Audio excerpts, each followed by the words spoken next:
Thank you for following the games all through.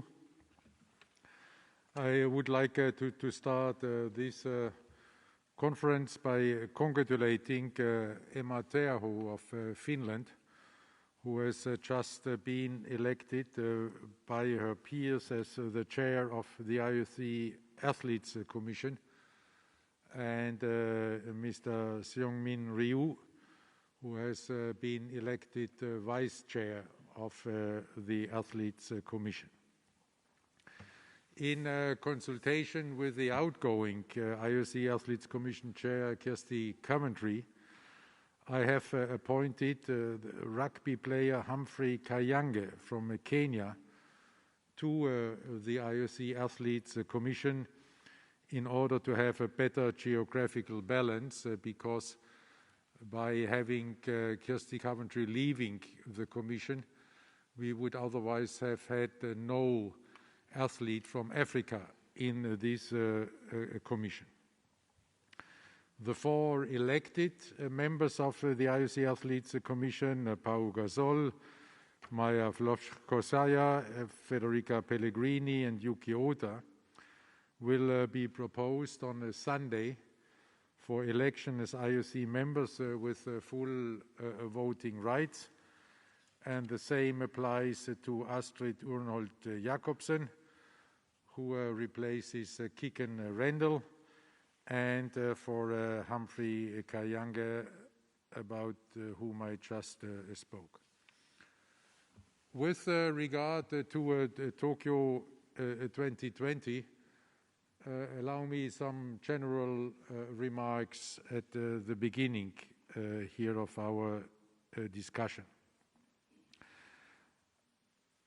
After we had to accept the decision by the Japanese authorities to have no spectators, I must admit that we all, and I personally as well, of course, were concerned that these Olympic Games could become Olympic Games without a soul.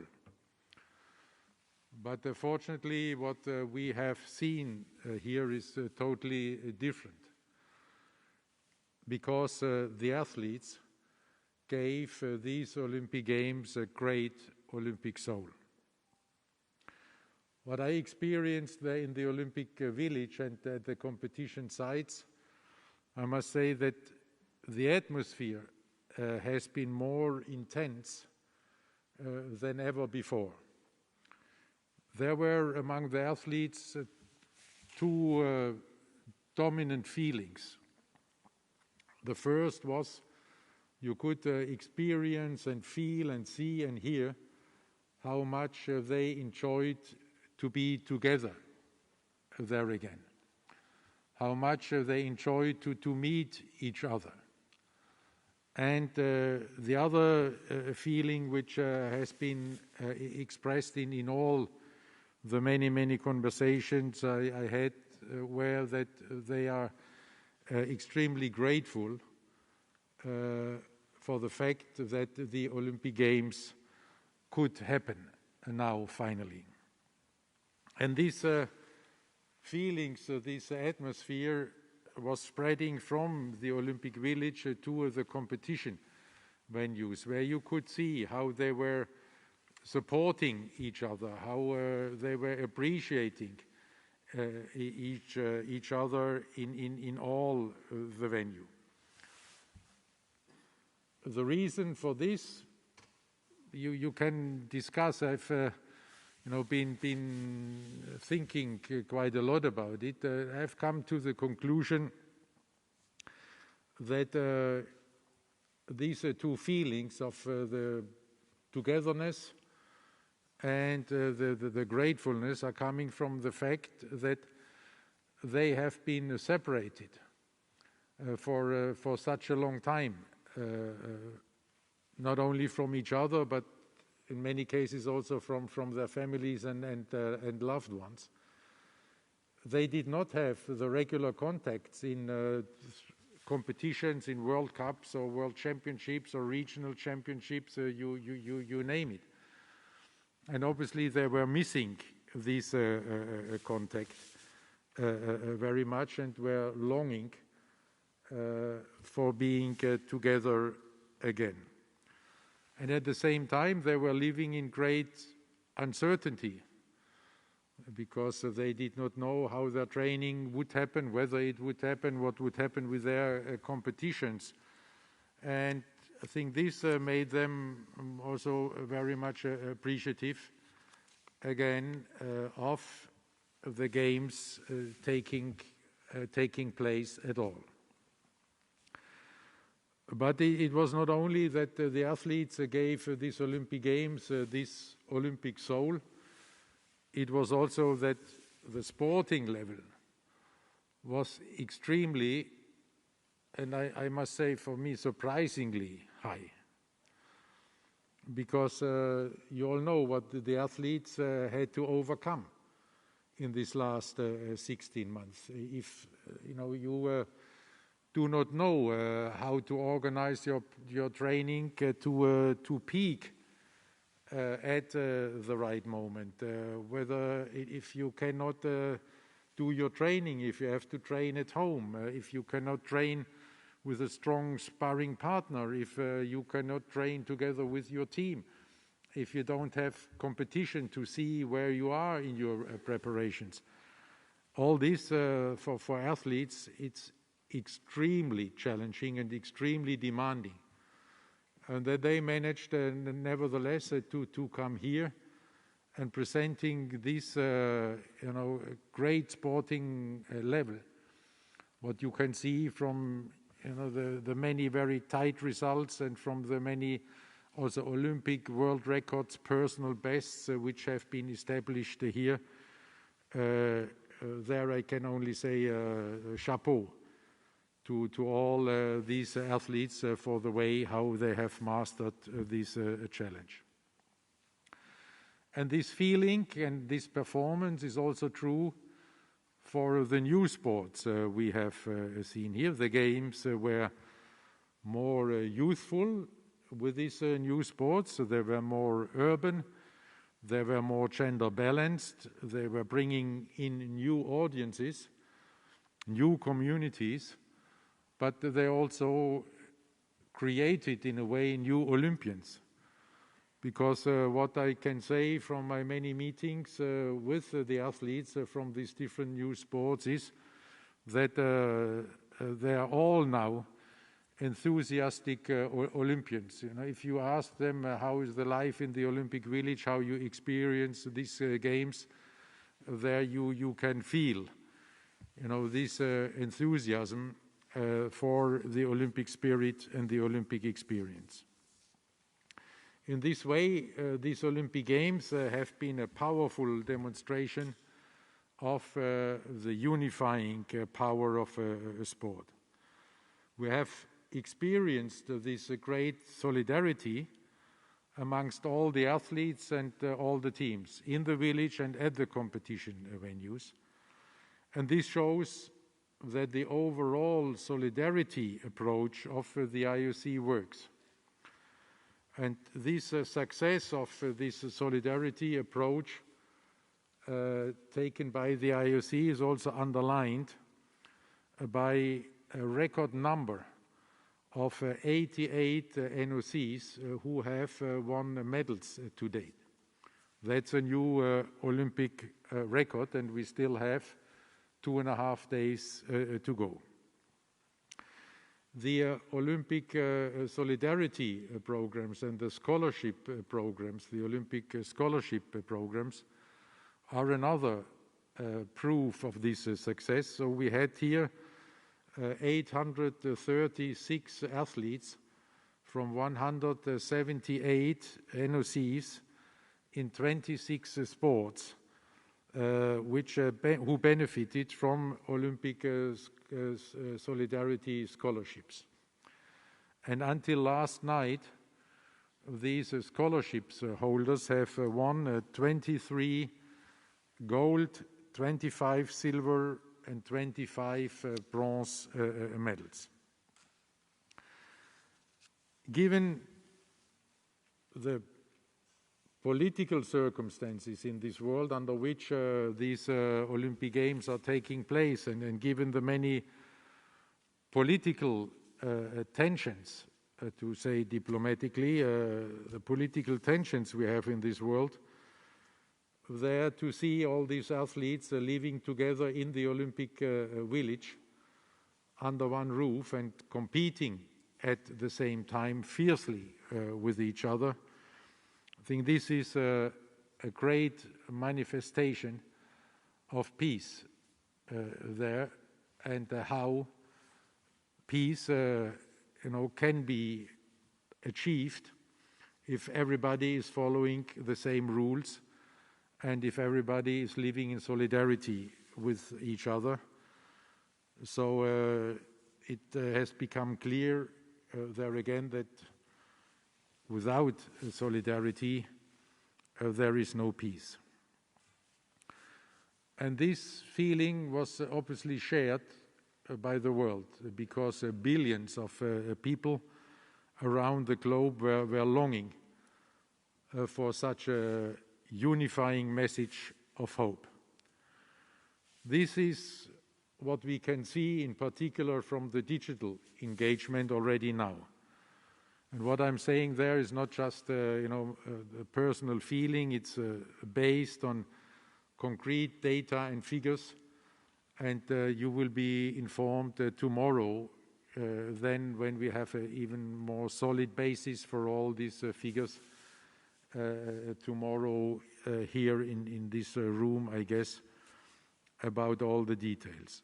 But what we can say already now that the virtual cheer map, where the people can really engage with the athletes and with the competitions and with the games, was an overwhelming success, because until yesterday again, we had more than 250 million videos, more than 250 million cheers coming from every country, and supporting athletes from all 205 national Olympic committees and the IOC refugee Olympic team. One more figure maybe, the rest again I would like to leave to the experts tomorrow, but one more figure is that the IOC in Tokyo 2020 social posts have generated more than 4.7 billion engagements, video views, shares, likes in the year 2021, and the majority of them during the past 14 days. All these very positive things could only be achieved by having made these Olympic Games safe and secure, which was always our top priority. Also in this respect, I just want to give you some of the latest figures. We have passed already the mark of 600,000 tests during these games. There were 42,500 arrival tests who had a very low positivity rate of 0.08%. Then we had 571,000 screening tests, which had an even lower positivity rate of 0.02%. So therefore, I think it's fair to say that the Olympic community here in Tokyo has been the best tested community anywhere in the world during the last few weeks. And as a testimony to the success of all these measures, I can only refer to the remarks by the World Health Organization as the world leader on health, and I would like to thank WHO here expressively once more for all the advice they have given us over the last 2 years to make this successful program possible.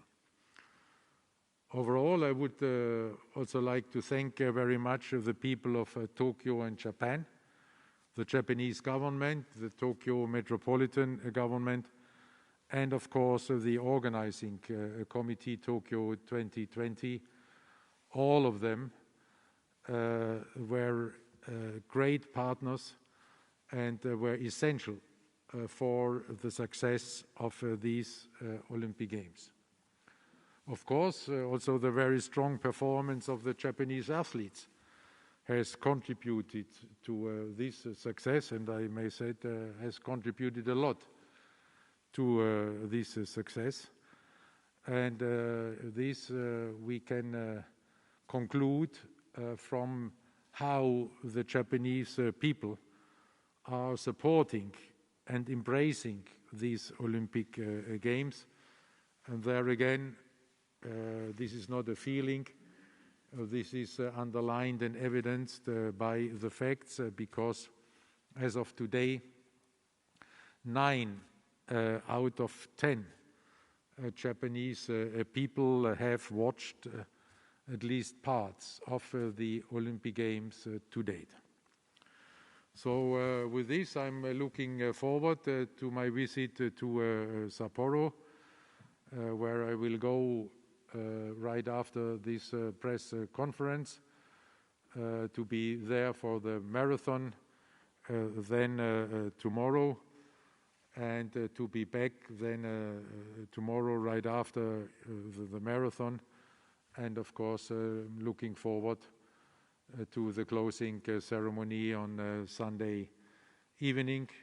Again, there are still 2.5 days to go, but we will be as alert, as vigilant as we have been over all these days, and therefore I think we can look forward then to conclude these games on Sunday evening for the reasons given as a great success for Japan, but also for the IOC and for the entire world of sport.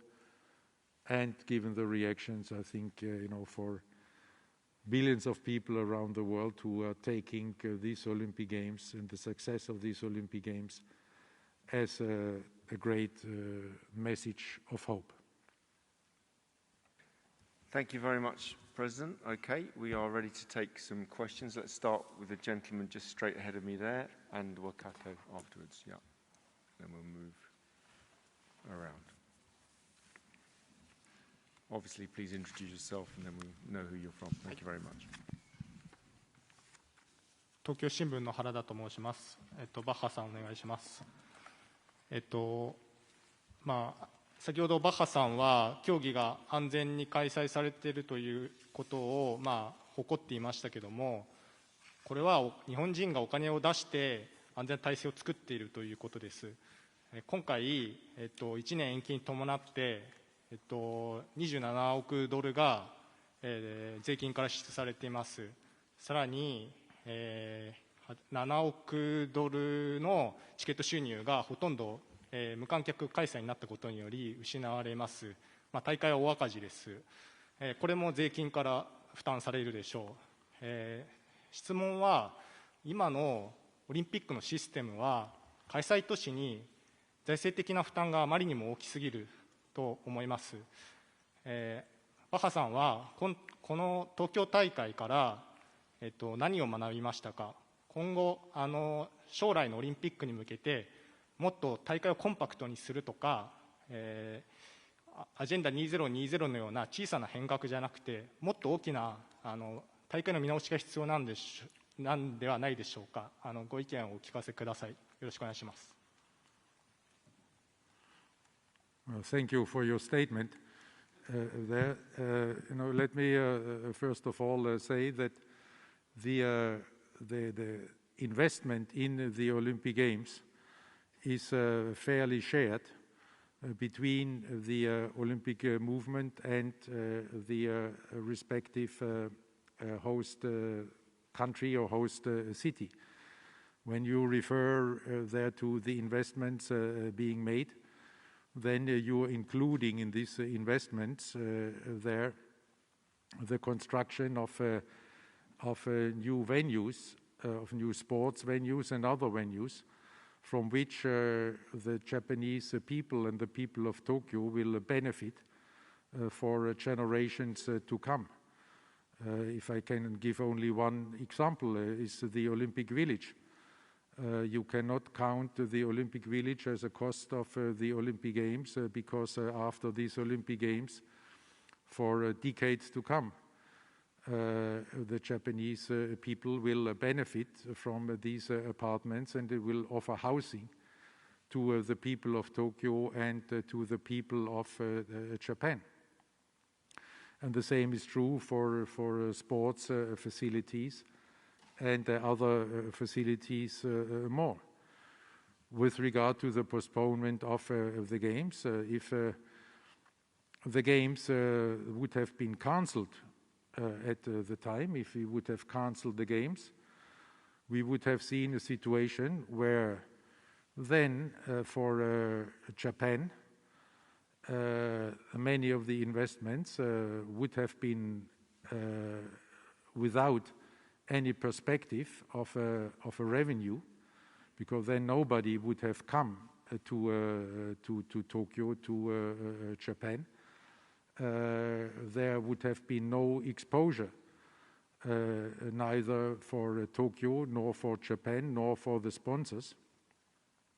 And on the other hand, for the IOC, it would have been the easier solution, because we could have drawn then on an insurance we had at the time. So the IOC would have been saving money, because we decided not to draw on this insurance, but in the contrary, to invest even more to make the Games happen for the athletes, and have created an envelope of $800 million, for which we even had to take credit at the banks to make the Games happening. And this is the basis on which we agreed there then to postpone the Games and to continue to give the stage to the athletes, and to give the opportunity for Japan and Tokyo to shine, and to have this opportunity to show to billions of people around the world what the Japanese people are able to do, how they have been persevering, and how efficient they are working even under these circumstances. Yes, Wakako, I think, wanted a question, yeah. And then Mark Montoyac.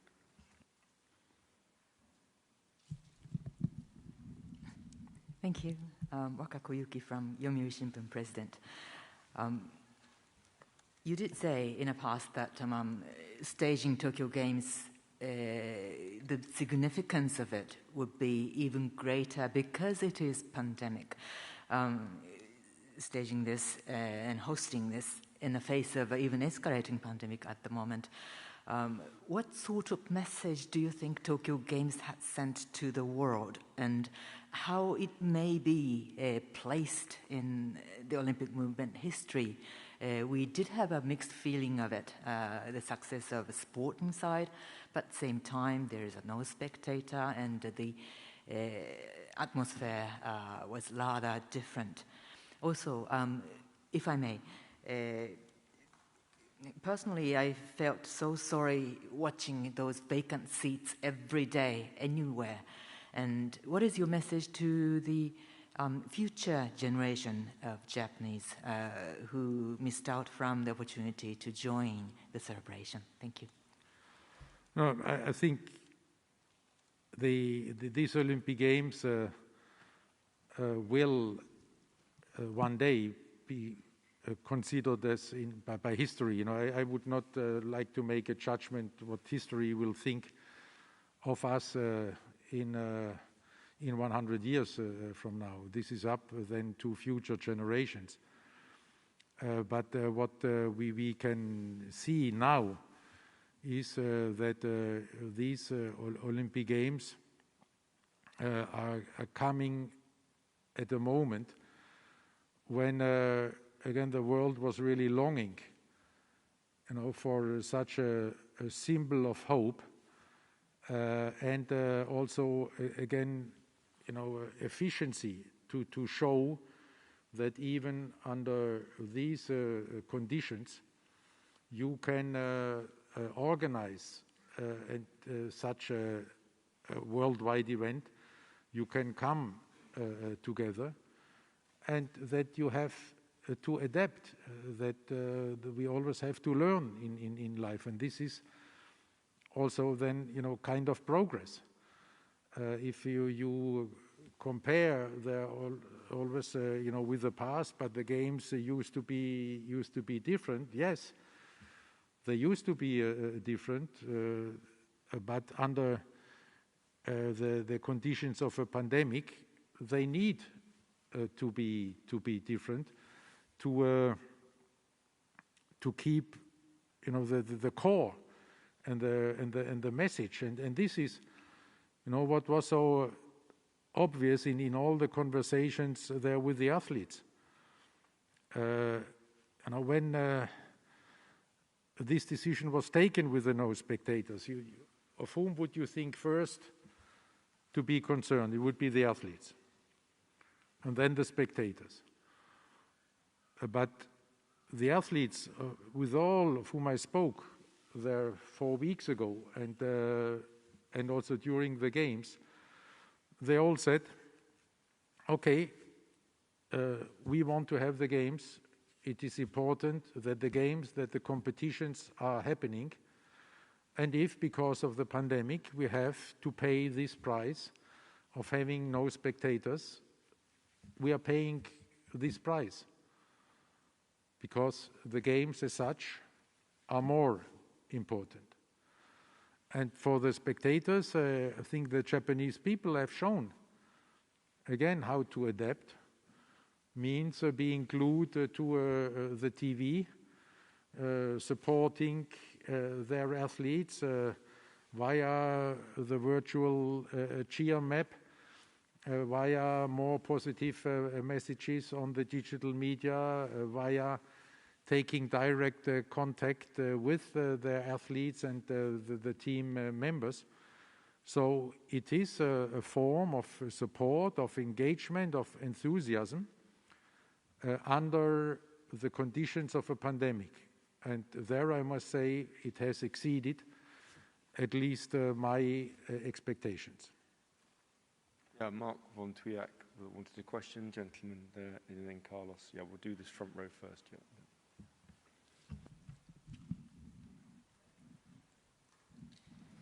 As usual, I will ask my question in French. Deux questions en fait. La première, est-ce que par rapport aux craintes que vous pouviez avoir, ces Jeux Olympiques se sont déroulés aussi bien que vous l'espériez, mieux que vous ne l'espériez, moins bien que vous ne le craigniez? Et ma deuxième question, par rapport à l'haltérophilie, une décision sera prise à la fin de l'année de sa présence aux Jeux en 2024, mais est-ce que les premiers rapports que vous avez pu recevoir, ce que vous avez pu voir, vous incitent à dire l'haltérophilie, ça évolue dans tel ou dans tel sens?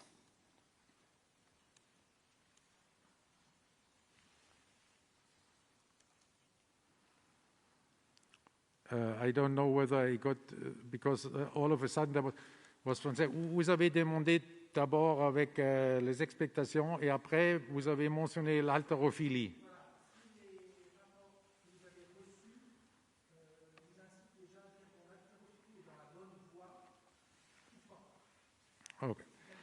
Okay, thank you. Now, with regard to the first part of the question, I can only speak about my personal expectations, and there again, these Olympic Games have far exceeded my personal expectations. I had never had any doubt about the preparedness of Japan, the organizing committee, and the Japanese people. I always said that Tokyo is the best ever prepared Olympic city. This has proven to be true. The venues are fantastic. Everybody appreciated.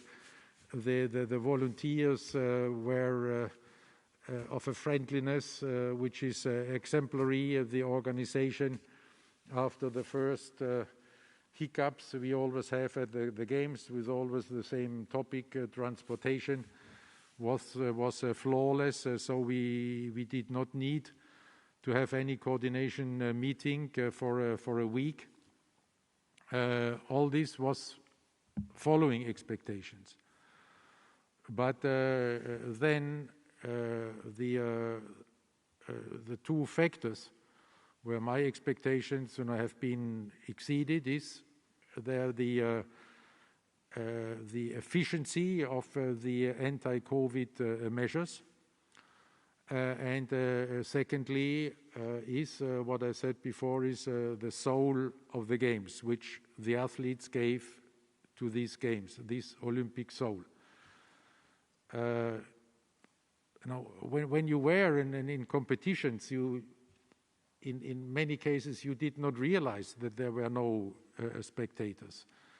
And maybe in some cases you could even experience the feelings of the athletes closer and better than being surrounded by so many spectators. And this is even more true, when you looked at it there on TV, because there the focus was always on sports and the athletes. And less on reactions by the public or anybody else. And this gave a very direct link there to, I think, to all spectators, whether it was the people who had to be and could be in the stadia, like you, or whether it was on TV. With regard to weightlifting, we'll see. So far, the competitions, have been going well, and if you want it also shows another success of these games, at least until now. So let's touch wood. If you look at the doping statistics, I'm not aware at this moment of any case so far in competition of any disqualification because of doping. This is thanks to the huge efforts there. WADA and ITA in particular have been, but also a number of national anti-doping agencies have undertaken in the pre-games testing program, which was the vastest pre-games testing program ever. So to catch the cheaters before the competition. And there we also had here, I think, very few, I think 2 or 3, don't blame me now for the exact figures, but very few of the out of competition or pre-games testing positive cases where these athletes were removed from the start list before the competition, so that the competition itself could be absolutely clean. This also applies to their weightlifting, but also to the other sports who have been most affected there in the past so far. With regard to weightlifting, but it's more, than just anti-doping. There it's, with regard to good governance. And there, I think we still need to see a culture change in this international federation.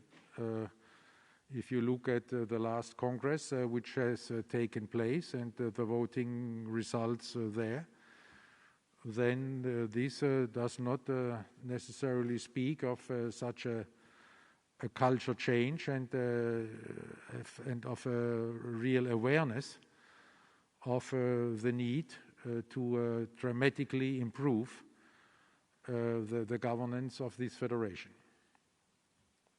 Yeah, let's go, gentleman there, then behind, then Carlos. Yeah, Liam. Thank you. Kosuke Nagaki from the Asahi Shimbun. Thank you for the nice words to the Japanese, Mr. President. This is the usual high temperature humidity in Tokyo, and it was the request by the IOC to have a games in July and August period. Considering the climate, like global warming, is it time for reconsider the games time, or is it important to reassure the revenue of the IOC, of which 90% you give it to IF, NOC, and Solidarity Program? Thank you. No, thank you. That's a question which is indeed very important, and which we are dealing with now for quite some time there. And it's one of the tasks the Executive Board has given to the Future Host Commission, not just to look into the technicalities of potential interested parties to organize games, but also to look on the effects climate change may have or must have on the sports calendar. And maybe in one case or the other also on the organization of events itself. And not only because of, let's say, the timing of the day, but there are many other challenges. So the Future Host Commission, therefore the Summer Games, is on this. And they will take this and have to take this into consideration there for future games, but I guess not only for future games, but that with the expertise they're hopefully gathering there, that they can also give advice there already to the international federations, because there are at least as affected as the IOC, because their calendar is going over 4 years, and every year, while the games are only every 4 years. And we are also confronted, if I may say, with the challenges of climate change in the Winter Games. They're on a different scale and under different circumstances, but this is something we have to deal with. And this is also the reason why we want to make our contribution in the fight against climate change, why we have said we want the IOC as a carbon neutral organization now to be climate positive by 2024 already, and why we want to have the Olympic Games to be climate positive at the latest in 2030. And there we are very happy about the ambitions by our French friends who are already trying to strive for this in 2024, what is very ambitious. But we are in sports, and these kind of positive ambitions are always very much welcome. Thank you very much, gentleman here, and then Carlos. Yeah.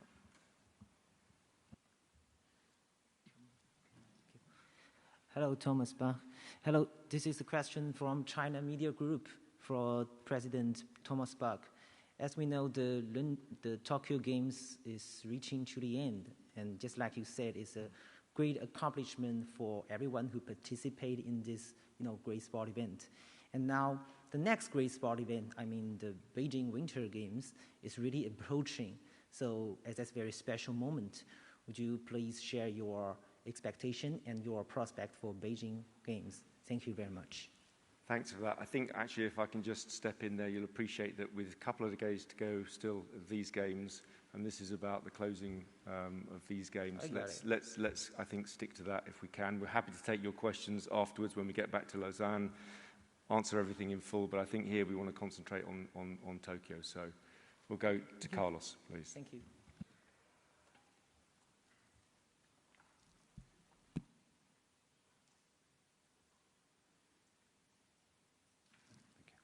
Carlos Gruman from Reuters. A question for you, Mr. President, on the disciplinary commission regarding the Belarusian case. You've decided to remove the accreditation of 2 individuals today who will be heard. Will there be other people who will be heard in this case? Are you looking into other people who may have given orders to these people to remove the athlete? Thank you very much. Thank you. This is in the hands of the disciplinary commission, but the procedure continues with this cancellation of these 2 accreditations. The disciplinary procedure is not over. It continues, and then the disciplinary commission will take the appropriate measures, sanctions, and decisions. Liam, I think, and then we'll, and lady here, and we'll start moving back. Good afternoon, Liam Morgan from Inside the Games. On the Belarusian situation more generally, the Belarusian sprinter herself said the orders came from high up in Belarus. How concerned is the IOC in general that no matter what measures you seem to take against the Belarusian NOC, suspending Lukashenko's accreditation, etc., that they aren't working and having any real effect if these cases are still happening, especially at the Olympic Games? Thank you. Well, first of all, the IOC is not in a position to change the political system in a country, and this is also not our mission, and it's not our remit, and this is true, for this case and many other issues. What our responsibility and our remit is to protect the athletes as much and as far as we can, and then to sanction those or to keep those out of the games who are infringing on our values.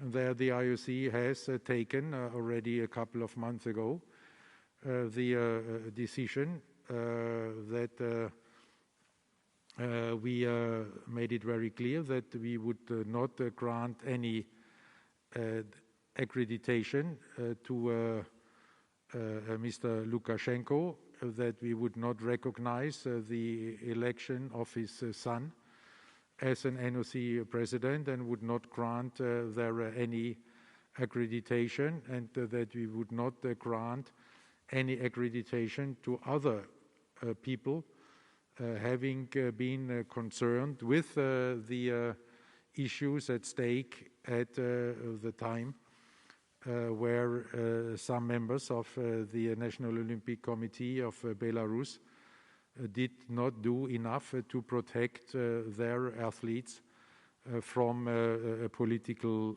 pressure.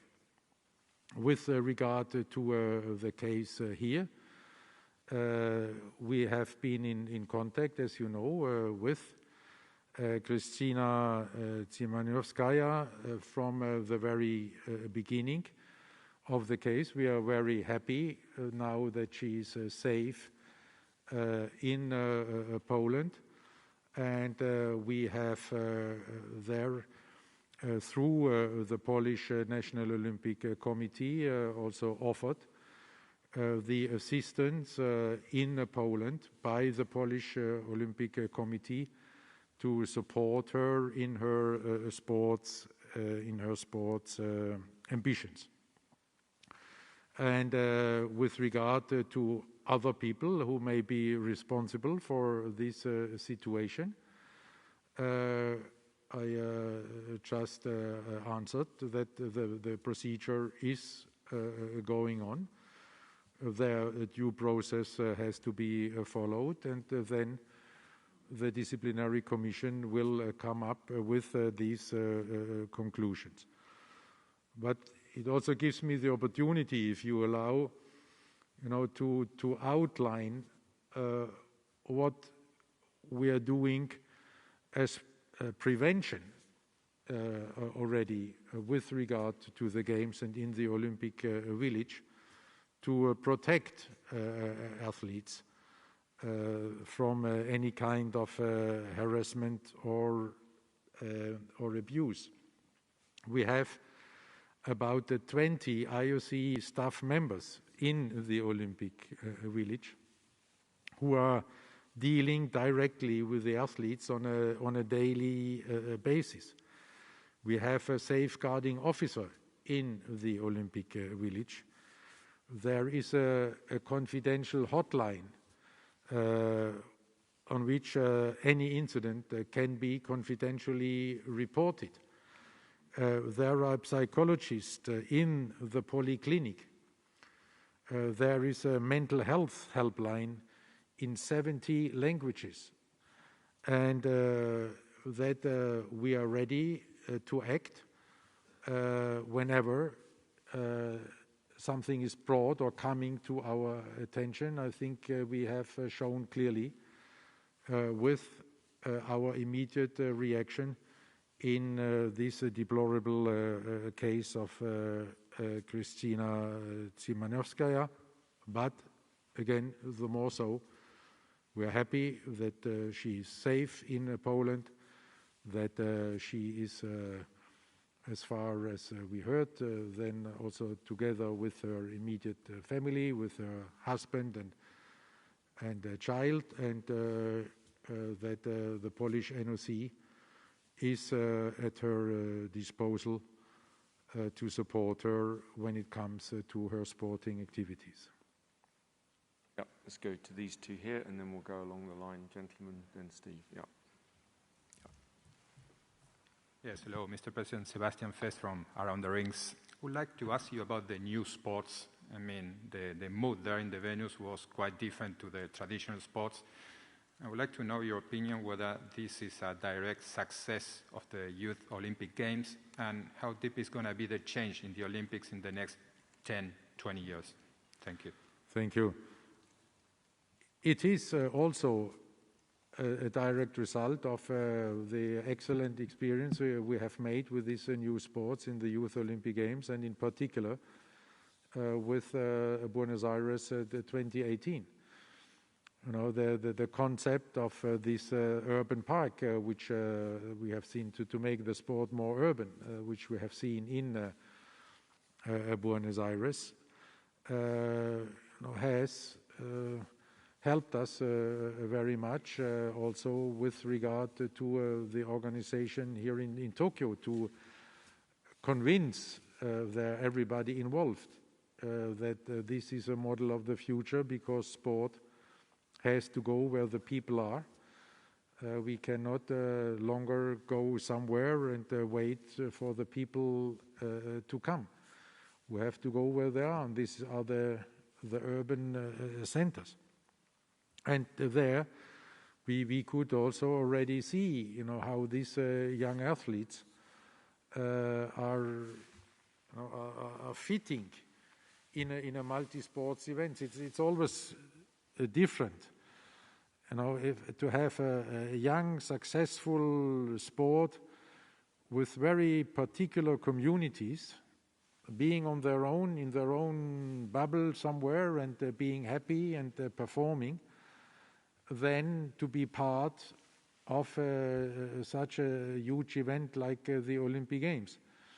And there we could see with the Youth Games, you know, how these young athletes were embracing, were enjoying to being part of something bigger, and to be part of a team, not to be so individual all the time as they used to be.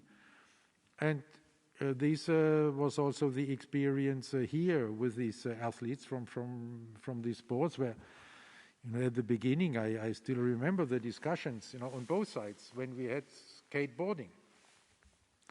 There was skepticism in the skateboarding community, and there was skepticism on our side, because they did not know whether they would really like to have this, to be in a team, to have to respect the same rules and regulations, like 10,000 athletes more, not having all this room for individual behavior. And on our side, it was exactly the same. Would they really be ready to comply with our values? And we saw here it's a great match. There are these athletes, you know, when I was there at skateboarding or last night at climbing, when you speak with them, it's all about happiness to be part of the games, to be part of this community, and to make this a human experience, which if you have lived in an Olympic village, you never forget in your life, and which is somehow changing your life. And they express this experience and this feeling very clearly. So I think we can both be happy. Yeah, lady here wanted a question, I think, and then we'll go along the row there. Monsieur le Président, permettez-moi de poser ma question en français. Karine Nishimura, Radio France et Libération. Vous allez quitter Tokyo avec le sentiment d'avoir accompli votre mission, mais en laissant quand même une ville dans un état sanitaire qu'elle n'a jamais connu auparavant.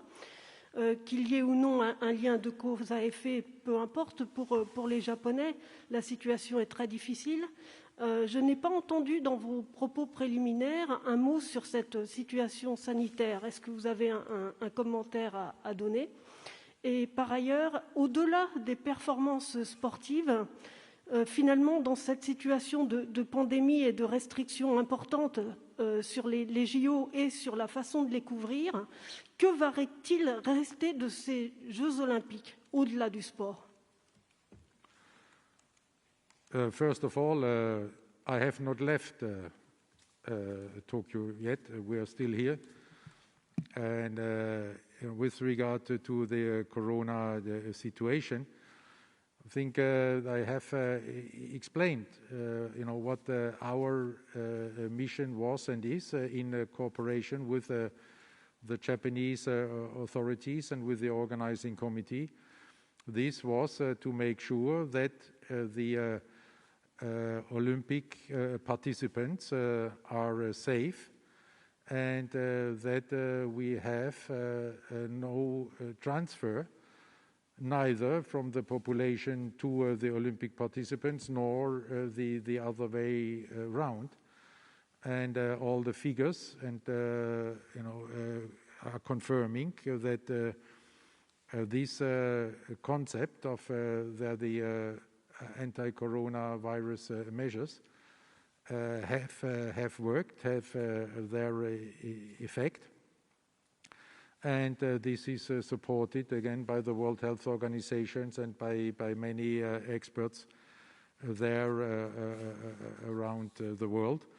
And with regard to the situation in Japan, there we have full confidence in the Japanese authorities and in the Japanese people that they are addressing these issues in the most appropriate and the most efficient way. With regard to the messaging of the Games, I think I have explained at length what the significance of these games beyond the sports is. I have been talking of this message of hope. I've been talking about this message of solidarity and peace. And I have been talking about this longing for people to come together after they have been suffering from separation because of the pandemic for such a long time. Yes, sir. And then Steve. Emmanuel Pionnier de l'agence France-Presse. Deux questions, Monsieur le Président. La première, c'est à cause du Covid, vous avez dû adapter les Jeux Olympiques avec Tokyo 2020, faire des changements, des adaptations. Je pense notamment à la réduction du nombre d'invités, la limitation dans certains cas des accès à la presse à certaines venues. Est-ce qu'il y a des choses que vous aimeriez voir conservées pour l'organisation des Jeux de Paris ? Ça, c'est la première question. Et la seconde, c'est on a parlé des nouveaux sports tout à l'heure.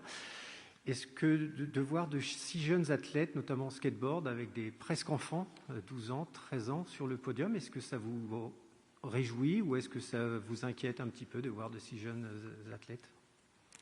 With regard to the first question, we will carefully evaluate the experience here in Tokyo, but also the one of the Olympic Winter Games Beijing 2022.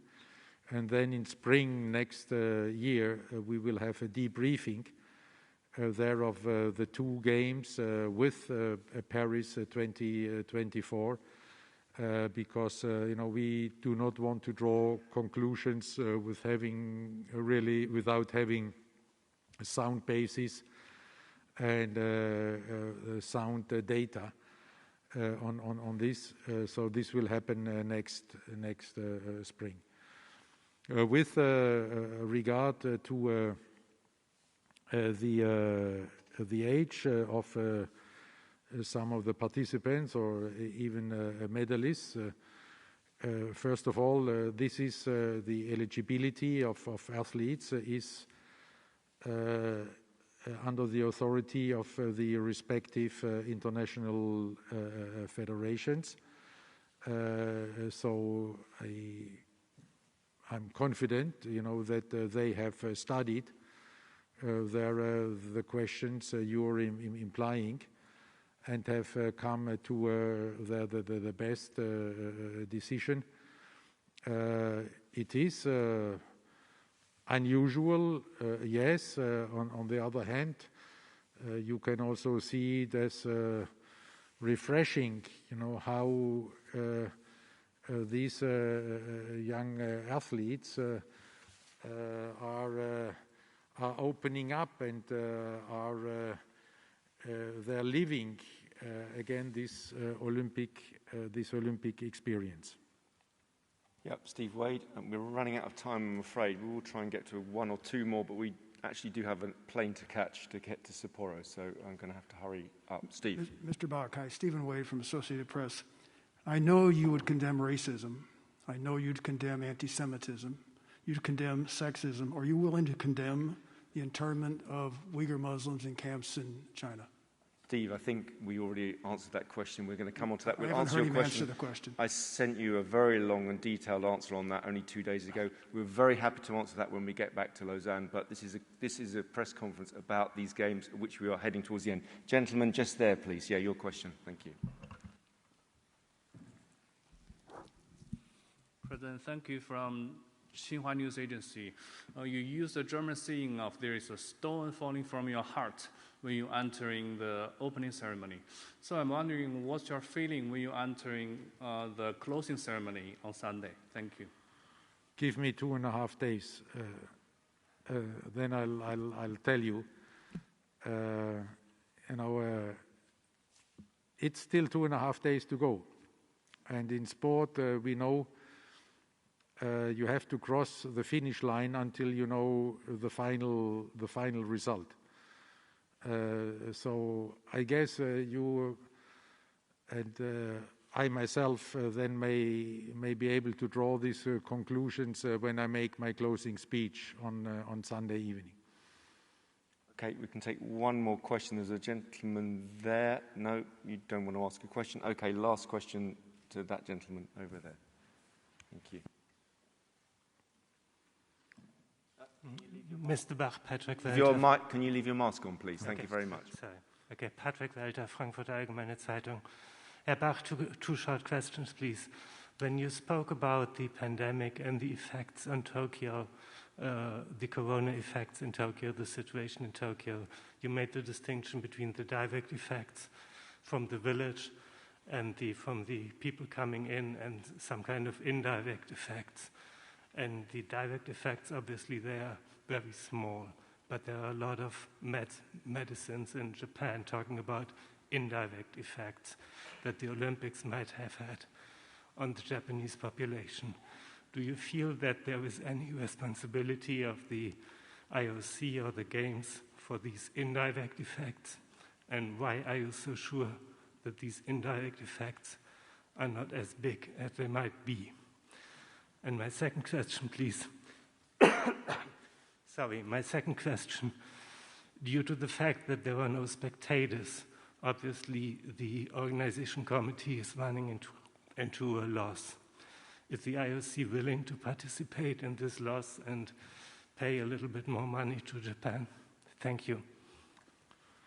Thank you very much. With regard to the first questions, these claims of indirect effects are pretty unsubstantiated. At least I'm not aware of any figure which could support such a claim. This is, to say it diplomatically, very, very indirect,